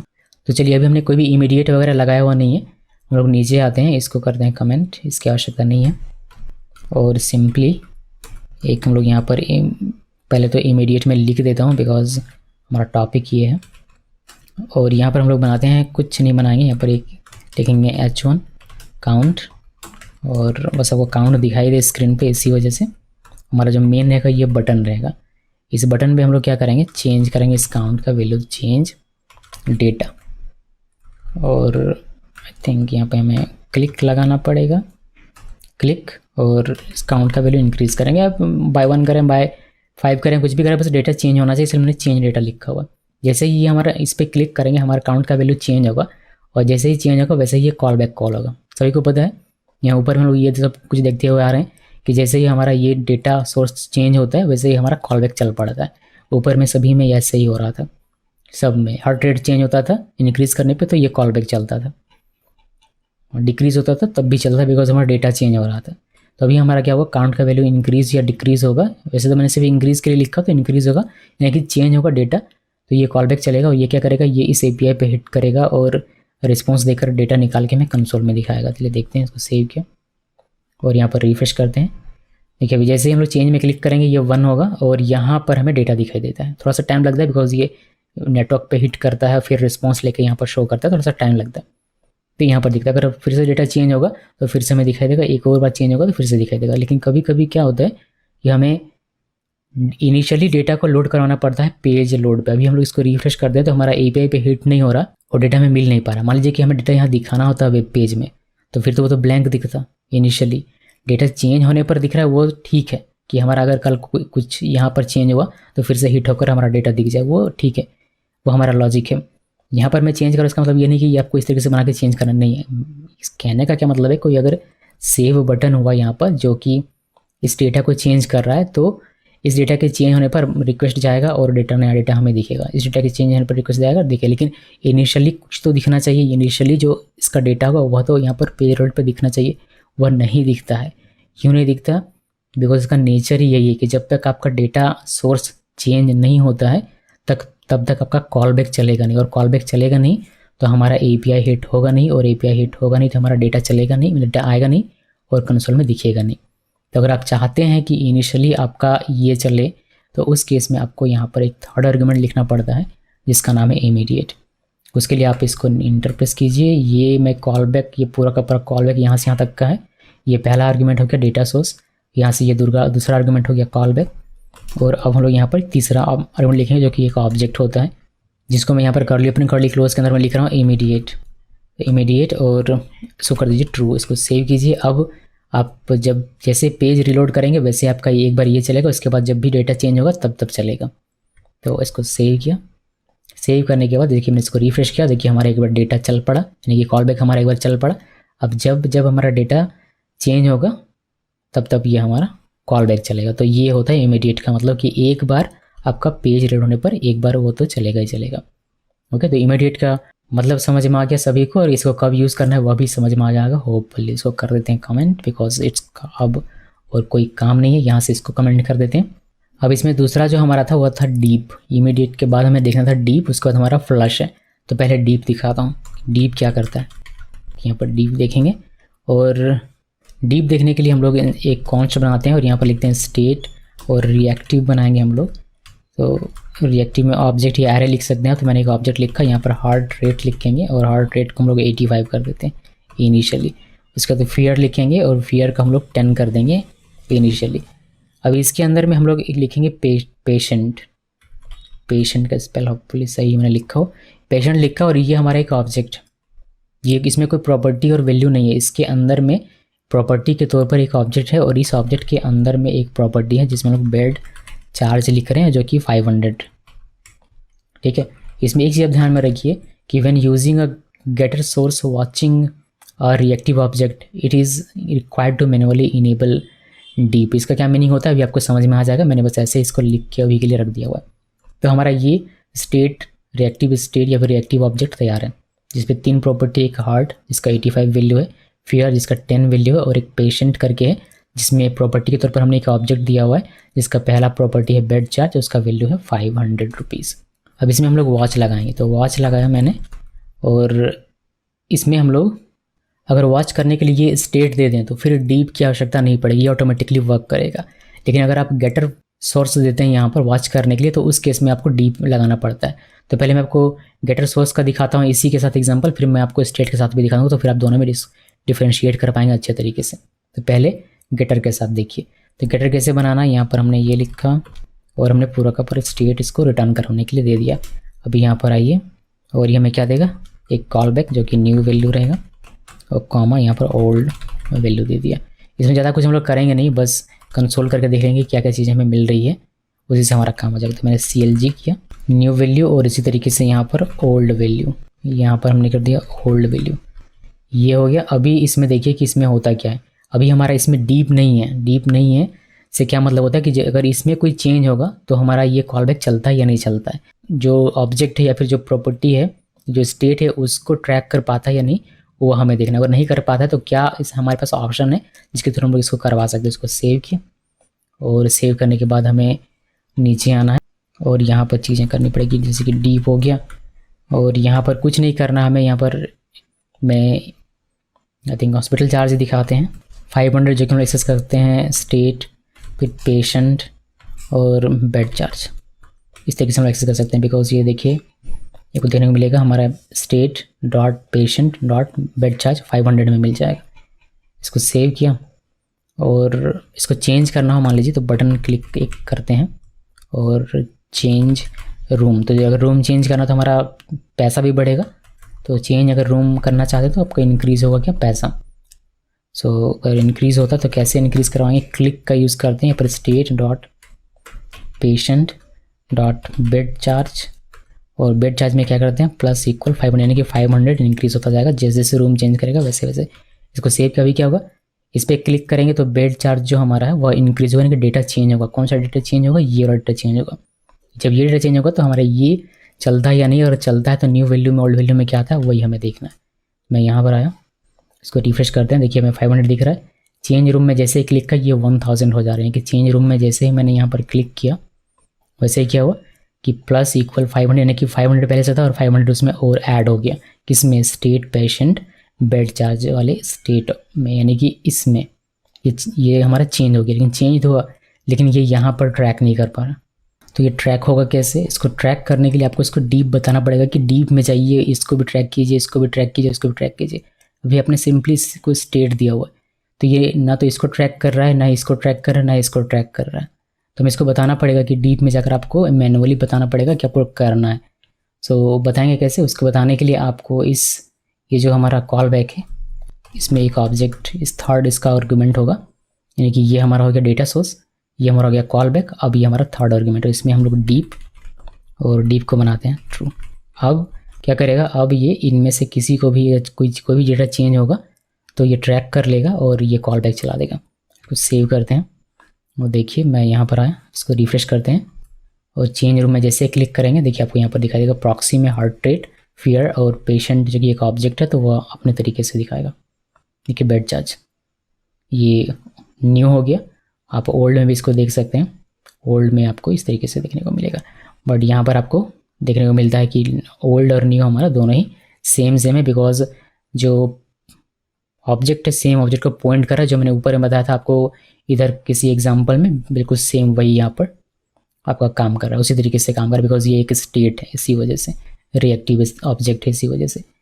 सो ये हो गया कि डीप का कैसे आपको यूज़ करना है और कब यूज़ करना है ये मैंने आपको बता दिया। अभी हम लोग इसी में एक और कॉन्सेप्ट देखेंगे जिसमें ये ऑटोमेटिकली होगा, उसमें लोग डायरेक्टली स्टेट को देंगे, ना कि इस तरीके से गेटर फंक्शन लगा के। बिकॉज डायरेक्टली जो होता है, यानी कि डायरेक्टली अगर कोई रिएक्टिव ऑब्जेक्ट आप देते हैं तो उसमें डीप ऑटोमेटिकली ऑन रहता है। तो करेंगे क्या, इसको हम लोग कमेंट कर देते हैं और हमारा कॉन्सेप्ट सेम वही रहेगा, इसमें भी हम लोग वही सारी चीज़ें यूज़ करेंगे। मैं इसको कॉपी पेस्ट कर लूँ क्या, पूरे को कॉपी पेस्ट करते हैं यहाँ से यहाँ तक का, आई थिंक यहाँ तक का, ये ठीक रहेगा। कमेंट्स आउट करते हैं और यहाँ पर पहले मैं लिख देता हूँ कि हमारा इसमें मुद्दा क्या, मुद्दा ये है कि when directly watching a reactive object, देखिए इसमें लोग डायरेक्टली वॉच करेंगे रिएक्टिव ऑब्जेक्ट को। रिएक्टिव ऑब्जेक्ट क्या है, स्टेट, यहाँ गेटर हम लोग यूज़ नहीं कर रहे हैं, उस केस में हमारा डीप मोड ऑटोमेटिकली रहेगा। और यहाँ पर हम लोग क्या कर रहे थे, गेटर सोर्स यूज़ कर रहे थे, ये देखिए पैरेंथेसिस एरो और स्टेट इस तरीके से कर रहे थे। इस केस में आपको इसको इनेबल करना पड़ता है। तो हम लोग सिंपली इसमें करना, चेंज क्या करना है, इसको ऐसे ना लिख के स्टेट लिख देना है। इसको सेव कर दीजिए, ऊपर नहीं आएगा क्या, सेव कर दिया, ओके ऊपर नहीं आ रहा है यहीं पर है, कोई नहीं, उससे फ़र्क नहीं पड़ेगा। तो ये कर दिए, ये करने के बाद आपको ये नहीं लिखना होता है, इसमें ये लिखने की आवश्यकता नहीं है। इसको सेव किया, अभी ये ऊपर आ गया, तो स्टेट लिख दिया डायरेक्टली रिएक्टिव ऑब्जेक्ट, और हम लोग देखते हैं कि हमारा काम करता है या नहीं चेंज होने पर। तो इसी में से हमारा ये एग्जांपल हो जाएगा। इसको रिफ्रेश किया और देखिए चेंज करेंगे तो हमें ये ट्रैक होकर मिल जाएगा, फिर से चेंज रूम करेंगे हमें ट्रैक और मिल जाएगा। तो यहाँ पर आपको डीप ट्रू लिखने की आवश्यकता नहीं है, वाई, बिकॉज आपने डायरेक्टली रिएक्टिव ऑब्जेक्ट को यहाँ पर डेटा सोर्स के तौर पर लिखा हुआ है और यहाँ पर आपने गेटर यूज़ किया हुआ था, गेटर सोर्स, इसी वजह से आपको ये डीप करना पड़ता है। ओके जी, तो ये है इसका कहानी। अभी इसमें फ्लश देखना बाकी है, चलिए मैं आपको फ्लश भी दिखा देता हूँ। कुछ खास है नहीं ये सारी चीज़ें, लेकिन फिर भी देख लीजिए, बहुत ज़्यादा समय इसमें लग जाता है इन सब चीज़ों को बताने में। देखिए मैंने कुछ चीज़ें पहले से, मतलब कुछ चीज़ें क्विकली लिख दिया। यहाँ पर हार्ट रेट 85 ऊपर से ही कॉपी किया हुआ है मैंने, और यहाँ पर हार्ट रेट और न्यू हार्ट रेट वाले को मैंने यहाँ पर लिख दिया हुआ है, और मैं ट्रैक कर रहा हूँ और अलार्म करके आपको ये दिखा रहा हूँ। और नीचे भी मैंने फ्लश का यहाँ पर वो सिंपली रेफ वाला जो हमारा था उसी को मैंने कॉपी पेस्ट के यहाँ पर किया हुआ है, ठीक है। तो होपफुली आपको समझ में आ गया होगा। अभी इसको देखने के लिए हमें समझना पड़ेगा कि फ्लश करता है क्या है। उसको मैं प्रैक्टिकली आपको समझाऊंगा, दिखाऊंगा आपको समझ में आ जाएगा। लेकिन थ्योरी में भी समझ लीजिए कि ये जो कॉल बैक होता है, ये जो कॉल बैक है, ये कॉल होता है हमारा व्यू कंपोनेंट अपडेट होने से पहले, मतलब बिफोर व्यू कंपोनेंट अपडेट्स जो वॉचर होता है वो कॉल बैक, वॉचर का कॉल बैक वो हमारा एग्जीक्यूट होता है। अगर आप ये नहीं चाहते हैं, आप चाहते हैं कि कॉल बैक जो है वो व्यू अपडेट होने के बाद हमारा हो, तो उसके लिए हमें फ्लश पोस्ट लिखना पड़ता है। समझ में नहीं आया तो इसलिए मैं प्रैक्टिकल करके दिखाता हूँ, जिससे आपको ये समझ में, ये समझने के आपको लाइफ साइकिल हुक्स पढ़ना बेहद ही जरूरी है, जिसमें हम लोग यहाँ पर दो चीज़ें यूज़ करने वाले हैं। एक यूज़ करेंगे ऑन बिफोर अपडेट और एक यूज़ करेंगे ऑन अपडेट। तो मैंने यहाँ पर लिखा है on before update, simply console कर दिया, और on update simply on update call लिखा हुआ है। अभी चलिए इसको हम लोग चेंज करेंगे और देखेंगे कि हमारा पहले ये कॉल होता है, ये कॉल होता है, ये कॉल होता है, या फिर किस सीक्वेंस में ये कॉल होता है। उसके बाद हम लोग यहाँ पर फ्लश लिखेंगे और उसको देखेंगे कि कंपेयर करके कि क्या चेंज हुआ अगर हम लोग फ्लश पोस्ट इसमें डाल देते हैं तो। अभी सेव किया, सेव करने के बाद यहाँ पर आइए, और अभी इसमें कुछ भी नहीं है, नॉर्मल सा हमारा है जो ऊपर हम लोग देख रहे थे, बिल्कुल वैसा का वैसा ही है, बस इसमें हमने ये दो चीज़ें एक्स्ट्रा लिखी हुई हैं और कुछ भी नहीं। इसको सेव किया, सेव करने के बाद यहाँ पर आइए, यानी कि आपने इस ओके एक एरर मिल रहा है कि हमने इंपोर्ट नहीं किया हुआ है। चलिए इंपोर्ट कर लेते हैं, मैंने इंपोर्ट करना मैं भूल गया आई थिंक। यहाँ ऊपर में आते हैं और यहाँ पर कॉमा देकर ऊपर में आकर मैंने दोनों को मैंने इंपोर्ट कर लिया। अभी हमारा वो एरर नहीं आएगा, नीचे आते हैं एक बार, पहले अपने मंजिल तक पहुँच जाइए यहाँ पर। अभी हम लोग इसको रिफ्रेश करेंगे और ये एरर हमारा नहीं आएगा, ठीक है। एरर नहीं आ रहा। अभी इंक्रीज में क्लिक करते हैं, देखिए सबसे पहले हमारा क्या हुआ, कॉल बैक चला, उसके बाद ऑन बिफोर अपडेट, उसके बाद ऑन अपडेट हमारा चला, जो हुक होता है लाइफ साइकिल हुक हुआ। तो इसको थोड़ा सा ध्यान में रखिए कि पहले कॉल बैक चल रहा है, उसके बाद हमारा चल रहा है ये। मैं यहाँ पर लिख दूँ क्या, बिकॉज ये इंक्रीज डिक्रीज का ये कोई काम नहीं है, तो ये हटा देते हैं। यहाँ से यहाँ तक का अगर मैं कमेंट कर देता हूँ, हटाता नहीं है, कमेंट कर देता हूँ। यहाँ पर सिंपली एक कंसोल करते हैं कि watcher call back called, okay ये बेटर रहेगा आई थिंक। इसको हटा ही देता हूँ यहाँ से, इसका कोई काम नहीं, इसको सेव कर दिया, ठीक है। अभी देखिए, अभी इसमें आते हैं और रिफ्रेश करते हैं वापस से, इंक्रीज में क्लिक किया तो देखिए वॉचर का कॉल बैक पहले कॉल हुआ, फिर ऑन बिफोर अपडेट कॉल हुआ, फिर हमारा ऑन अपडेट कॉल हुआ। अब जब हम लोग फ्लश उसमें कर देंगे तो देखिए कि क्या होता है।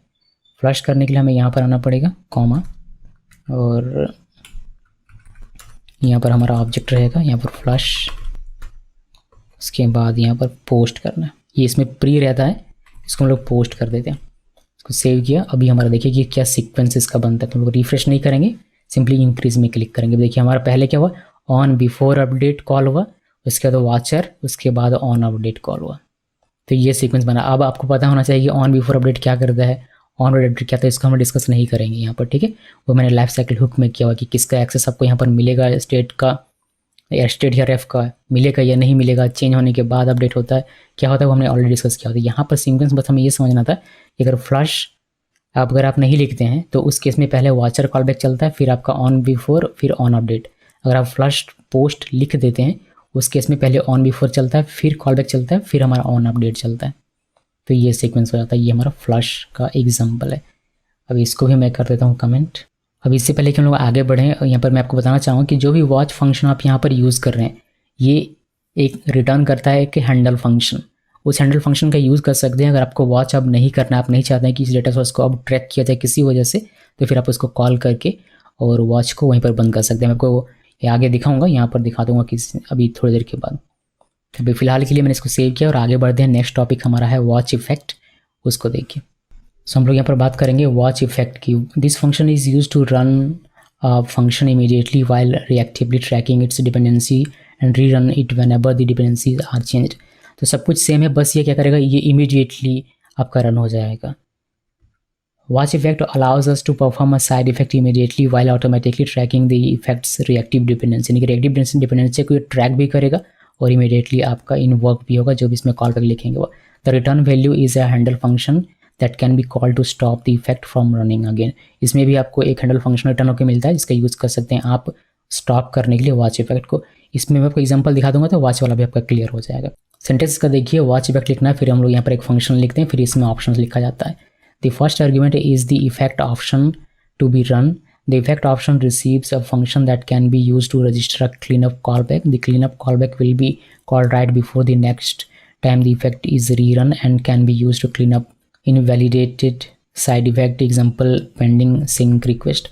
The second argument is an optional object that can be used to adjust the effects flush timing or to debug the effects dependency. कुछ खास समझ में आया नहीं और मैं बहुत कुछ आपको इसमें बता भी नहीं सकता बिकॉज ये काफ़ी क्रिटिकल थ्योरी लिखा हुआ है।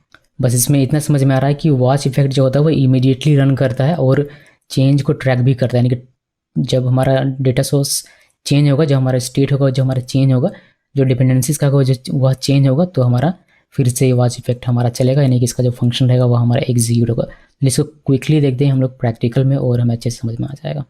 बहुत ही सिंपल सा एग्जांपल हम लोग सबसे पहले देखेंगे वॉच इफेक्ट का। इसमें हम लोग एक कॉन्स्ट काउंट इक्वल और रेफ और इसका वैल्यू देते हैं 0 से इनिशियलाइज करते हैं और यहाँ पर हम लिखेंगे watch effect. Watch effect immediately run करता है, ये ध्यान में रखिएगा। तो हम लोग इसमें डायरेक्ट फंक्शन दे रहे हैं, इफेक्ट फंक्शन, और इसमें CLG करवाते हैं। और CLG क्या करवाएंगे, काउंट का जो भी वैल्यू रहेगा वो तो काउंट, इसको स्ट्रिंग में लिखना है, काउंट लिखा, और यहाँ पर हम लोग काउंट का वैल्यू प्रिंट करते हैं। तो काउंट डॉट वैल्यू में इस तरीके से लिखना पड़ेगा। इसको सेव किया, ये कहाँ चला गया भाई, इसको सेव किया। देखिए काउंट का वैल्यू पहले 0 रहेगा, वॉच इफेक्ट हमारा इमीडिएटली रन करेगा, जैसे पेज लोड होगा वैसे हमारा रन करेगा और आपको यहाँ पर काउंट का वैल्यू देखने को। फिर काउंट का वैल्यू जैसे जैसे चेंज होगा वैसे वैसे आपको देखने को मिल जाएगा उसको रन होते हुए। तो इसके चेंज हो काउंट का वैल्यू, इसके लिए हमें यहाँ पर बनाना पड़ेगा। तो इसको करते हैं फ्लश वाले को कमेंट और वॉच इफेक्ट के लिए यहाँ पर क्विकली बना लेते हैं। तो मैंने काउंट लिखा, काउंट का वैल्यू और इंक्रीज होगा बाय 1 चेंज डेटा में क्लिक होने पर। सो इसमें आते हैं, पहले यहाँ पर आते हैं और देखते हैं वेब पेज में। सो वेब पेज में हमें इसको करते हैं रिफ्रेश और यहाँ पर देखिए अभी हमारे जैसे हमने इसको रिफ्रेश किया वैसे ही हमारा काउंट का वैल्यू 0, यानी कि जो भी इसका इनिशियल रहता है वह एक बार हमारा इमीडिएटली रन हो गया। ठीक है, रन हो गया और यहाँ पर दिखा ये हमारा रन कहाँ से हुआ, ये हमारा कंसोल ये वाला चला, ये जो फंक्शन है ये हमारा चला इमीडिएटली, जिससे कि ये हमें यहाँ पर देखने मिला। अब ये इस डेटा को ट्रैक करेगा, जब भी हमने इसको दिया हुआ यहाँ पर वो इस डेटा को ट्रैक करेगा और जब जब ये चेंज होगा तब तब ये इसको कॉल करेगा। इसको सेव किया और यहाँ पर डेटा चेंज हुआ, 1 आया तो देखिए फिर से इसने प्रिंट कर दिया, मतलब कंसोल कर दिया उस फंक्शन को, इफेक्ट फंक्शन को वैसे फिर से रन कर दिया, ये फिर से रन हो रहा है। तो इस तरीके से ये रन होता जाएगा, जब जब चेंज होगा वैसे वैसे इसको रन करता जाएगा। तो ये सिंपल एग्जांपल है वॉच इफेक्ट का, ये इसी तरीके से काम करता है। अब इसमें एक सेकंड आर्गुमेंट भी दे सकते हैं जो फ्लश टाइमिंग को मैनेज करता है, एडजस्ट करता है। तो उसके लिए आप इसी को कॉपी पेस्ट कर लीजिए और यहाँ पर उसको लिखने के लिए आपको क्या करना पड़ेगा, कॉमा और ऑब्जेक्ट के तौर पर यहाँ पर आप लिख सकते हैं फ्लश और यहाँ पर पोस्ट लिख दीजिए। इसको सेव किया, सेव करने के बाद यहाँ पर फ्लश लिखा और इसको रिफ्रेश करते हैं। इसको चेंज अभी एक बार रन किया, फिर चेंज डेटा, अब उसको देखिएगा ऑन अपडेट और ये सारी चीज़ लगा के तो आपको समझ में आ जाएगा। हमने फ्लश का ऊपर अभी थोड़ी देर में ही देखा हुआ था, बस मैं यहाँ पर इसको लिखना बता रहा हूँ कि लिखें कैसे, इसका सेकंड आर्ग्यूमेंट। तो इस तरीके से हम लोग लिख सकते हैं। अब इसका मैं आपको एक और एग्जांपल दिखाता हूँ जो हम लोग यहाँ वॉच में इमीडिएट लगा कर रहे थे, API हिट कर रहे थे, ये वाला, यह वॉच इफेक्ट से कर सकते हैं बहुत ही आसानी से। तो उसी को मैं आपको दिखाता हूँ। तो यहाँ पर आया मैं और यहाँ पर एक कॉन्स्ट URL, एक रेफ बना रहा हूँ मैं और इस रेफ में हम लोग एक URL देंगे और URL मेरा रहेगा जो जेसन प्लेस होल्डर का हमारा था, वाह, जो मैंने अभी आपको दिखाया था वेब पेज में। अगर मैं आपको दोबारा दिखाऊं, ये जो था, ये जो मैंने आपको निकाल के दिखाया था, बस उसी को मैंने पेस्ट किया, ये हमारा यहाँ पर आ गया। तो यहाँ पर हमने ऊपर वाले में हमने क्या किया था, डायरेक्टली हमने यहाँ पर लिख दिया था, बट हम लोग यहाँ पर इसको लिखने के बजाय एक वेरिएबल बनाकर इस तरीके से रेफ बनाकर भी इसको यहाँ पर लिख कर मैंशन कर सकते हैं, वैसे भी हमारा काम होगा। तो मैं वही करने वाला हूँ अब की बार। मुझे एक ही तरीके से देखें तो मज़ा नहीं आएगा, अलग अलग तरीका देखिए। तो हमने यहाँ पर वॉच इफेक्ट का यूज़ करना है, वॉच का नहीं करना है, और ये एसिंक रहेगा बिकॉज हम लोग फैच का यहाँ पर यूज़ करने वाला, तो एसिंक लिखा और यहाँ पर कुछ इस तरीके से, इसमें न्यू वैल्यू ओल्ड वैल्यू का कोई गेम है नहीं तो वो मैंने लिखा हुआ नहीं है, ट्राई कैच, और सिंपली यहाँ पर लिखेंगे कि कॉन्स्ट रेस, यानी कि रिस्पॉन्स में जो भी आएगा अवेट और फैच, और यहाँ पर URL डॉट वैल्यू, यानी कि ये वाला जो है URL डॉट वैल्यू लिखा, रेफ लिखा इस वजह से डॉट वैल्यू, तो ये हमारे यहाँ पर चला आएगा। सेम वही चीज़ हम लोग लिख रहे हैं। अभी कॉन्स्ट डेटा ले लेते हैं, इक्वल रेस डॉट जेसन, ये लिख दिया तो हमारा डेटा चला आएगा। इसमें अवेट लिखना पड़ेगा, अवेट, वेट नहीं अवेट। उसके बाद हम लोग कंसोल कर सकते हैं डेटा को।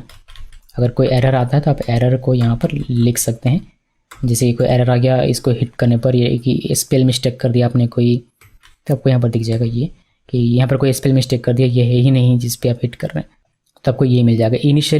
इमीडिएटली हमारा ये रन करेगा और हमें ये दिख जाएगा कंसोल में।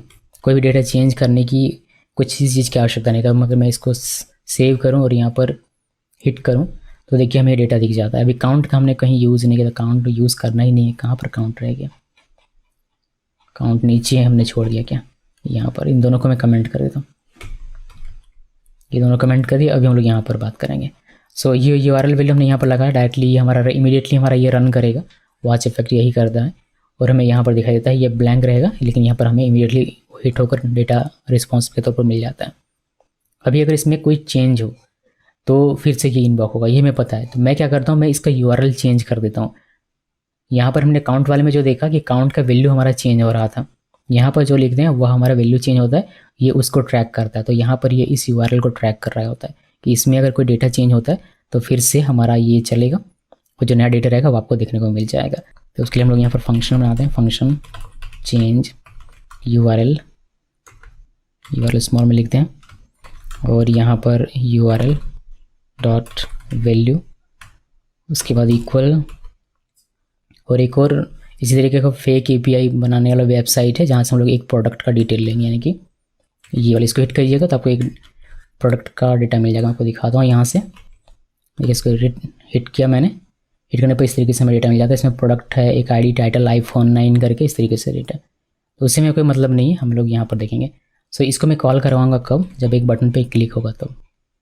उसके लिए हम लोग इसको कॉपी पेस्ट कर सकते हैं और ये हटा देते हैं और यहाँ पर क्लिक होने पर ये हमारा फंक्शन चले।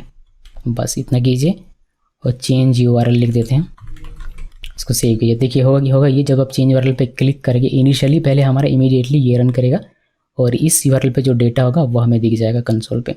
अब हम लोग इस पर क्लिक करेंगे, जैसे चेंज URL पे क्लिक करेंगे हमारा क्या होगा, जो URL वैल्यू है ये आ जाएगा, यानी कि ये हमारा चेंज हो गया। जब इसको ट्रैक कर रही है तो ये चेंज, जब ये चेंज होगा तो ये दोबारा से चलेगा और अब जो डेटा रिस्पॉन्स मिलेगा जो कि नया डेटा प्रोडक्ट वाला रहेगा वो हमें डेटा पे देखने को मिलेगा, कंसोल में देखने को मिलेगा।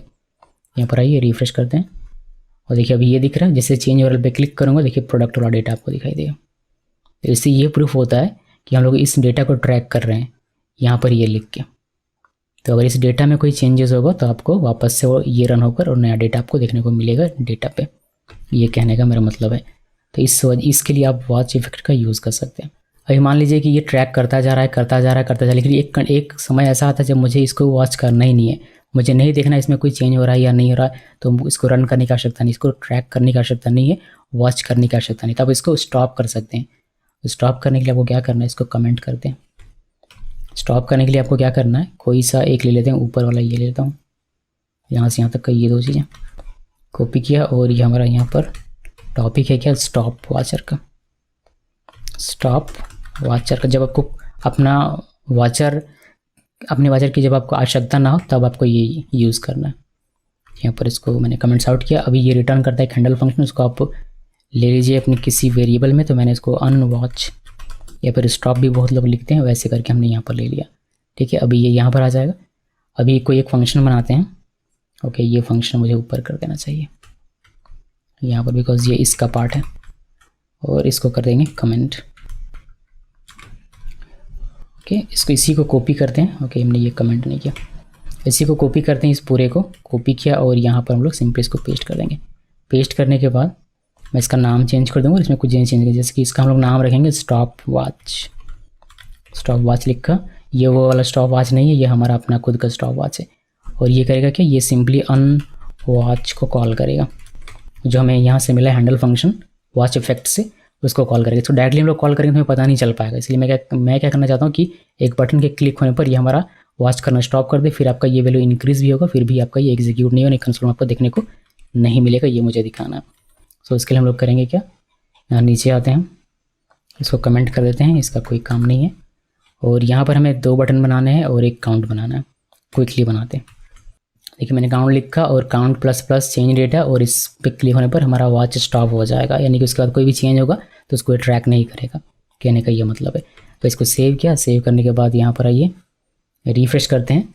और देखिए अभी ये हमारा ये एक बार इमीडिएटली रन किया तो हमें काउंट 0 दिखाई देता है। जब चेंज डेटा करेंगे, चेंज डेटा कर रहा हूँ तो ये आपको ट्रैक करके दिखा रहा है, देख रहे हैं, चेंज करके ट्रैक करके देख। लेकिन जैसे हम लोग स्टॉप वॉच में क्लिक कर देंगे, ये क्या होगा, ये हैंडलर, ये वाला हैंडलर फंक्शन ये चलेगा और ये इसको वॉच करना बंद कर देगा। यानी कि अब जब आपका डेटा चेंज होगा, जैसे चेंज डेटा में मैं क्लिक कर रहा हूँ, यहाँ पर तो आपका क्लिक डेटा चेंज हो रहा है बिकॉज वो इंक्रीज़ होगा ही होगा, लेकिन यहाँ कंसोल में आपको दिखाई नहीं दे रहा है। इसका मतलब ये होगा कि ये हमारा एग्जीक्यूट नहीं हो रहा। तो अब ये वॉच करना स्टॉप कर चुका है, इस वजह से ये अब आपका एग्जीक्यूट नहीं हो रहा है। तो ये होता है स्टॉप वॉच। कभी आपको करना हो मैनुअली तो आप इजीली कर पाएंगे इसका हैंडल फंक्शन का यूज़ करके कुछ इस तरीके से, या फिर आप डायरेक्टली आप इसको कॉल कर देंगे। इसको अगर मैं हटा दूँ यहाँ से और यहाँ से तो फिर आपको पता नहीं चल पाएगा, इसलिए मैं इसको फंक्शन के अंदर, जैसे मैंने इसको हटा दिया तो ये डायरेक्टली क्या होगा, स्टॉप वॉच हो जाएगा, मतलब जो स्टॉप हो जाएगा, ये वॉच करना स्टॉप कर देगा। जैसे मैंने रिफ्रेश किया तो एक बार चलेगा, अब ये आप चेंज करेंगे आपका नहीं, मतलब वॉच नहीं करेगा बिकॉज जैसे ये इनिशियली चला, ये चला, फिर ये चल गया, ये चला। जब ये पहली बार चला इमीडिएटली तो आपको दिखाई दिया काउंट 0, लेकिन ये चल गया तो फिर इसने स्टॉप करना शुरू कर दिया। अब आपका डेटा चेंज होगा फिर भी आपको दिखाई नहीं देगा। ये सारी चीज़ें इसमें हो रही हैं। सो इसको हम लोग फंक्शन के अंदर ही रख देते हैं। तो कोई मैनुअली स्टॉप करना पड़ता है यहाँ पर कुछ इस तरीके से। स्टॉप वॉच करेंगे कब, जब आपको ज़रूरत नहीं है वॉच करने की इस डेटा को, उस वक्त। ओके, सो ये था पूरा का पूरा कॉन्सेप्ट। अभी आपको लगेगा कि वॉच में और वॉच इफेक्ट में क्या डिफरेंस है, तो इसको मैंने पीपीटी में लिख दिया, आप इसको पढ़ सकते हैं। मैं फिर भी आपको एक बार दिखा देता हूँ। देखिए वॉच एंड वॉच इफेक्ट में क्या डिफरेंस है। Watch and watch effect both allows us to reactively perform side effects. Their main difference is the way they track their reactive dependency. तो रिएक्टिव डेटा जो होता है या फिर जो भी डेटा सोर्स देते हैं उसे कैसे ट्रैक करता है, उसी में डिफरेंस है दोनों में। तो जैसे watch only tracks the explicitly watch source, explicitly watch source को ये ट्रैक करता है। It won't track anything accessed inside the call back. Call back के अंदर कुछ भी लिख के उसको ये ट्रैक नहीं करता। In addition the call back only trigger when the source has actually change. जब सोर्स हमारा चेंज होता है तभी हमारा कॉल बैक ट्रिगर होता है। Watch separate dependency tracking from the side effect, giving us more precise control over when the call back should fire. तो call back कब फायर होना चाहिए उसके लिए आपको बेहतर कंट्रोल प्रोवाइड करता है वॉच। वहीं अगर वॉच इफेक्ट को देखें तो on the other hand combines dependency tracking and side effect into one phase. तो डिपेंडेंसी को जो साइड इफेक्ट है जो आपका कॉल बैक है उस दोनों को कंबाइन कर देता है। जैसे कि हम देखा कि कॉल बैक के अंदर जो आप लिखेंगे डेटा प्रॉपर्टी वो उसको ट्रैक करता है, ना कि कोई इसमें अलग से स्टेट देगा। तो इसलिए अलग से स्टेट देने का कोई भी इसमें कोई भी अलग से डेटा सोर्स देने का इसमें कोई भी प्रावधान नहीं है, जबकि वॉच में वैसा था। और वॉच कॉल बैक के अंदर की किसी भी चीज़ को ट्रैक नहीं करता है। It automatically tracks every reactive property access during its synchronous execution. तो सिंक्रोनस एग्जीक्यूशन में ऑटोमेटिकली ये हर एक रिएक्टिव प्रॉपर्टी को ट्रैक करेगा। This is more convenient and typically results in terser code but makes its reactive dependency less explicit. तो ये एक बेसिक सा डिफरेंस है दोनों में, ध्यान में रखिए और आप अच्छे से इसका यूज़ कर पाएंगे। जैसे जैसे प्रोजेक्ट बनाएंगे प्रैक्टिस होगा, एक्सपीरियंस बढ़ेगा और बेहतर से इसका इस्तेमाल कर पाएंगे। तो गाइस इसमें इतना ही है, अभी बस इतना ही रखते हैं इसको, काफ़ी बड़ा हो चुका है ये वीडियो। इस वीडियो को देखने के लिए आप सबका बहुत बहुत धन्यवाद।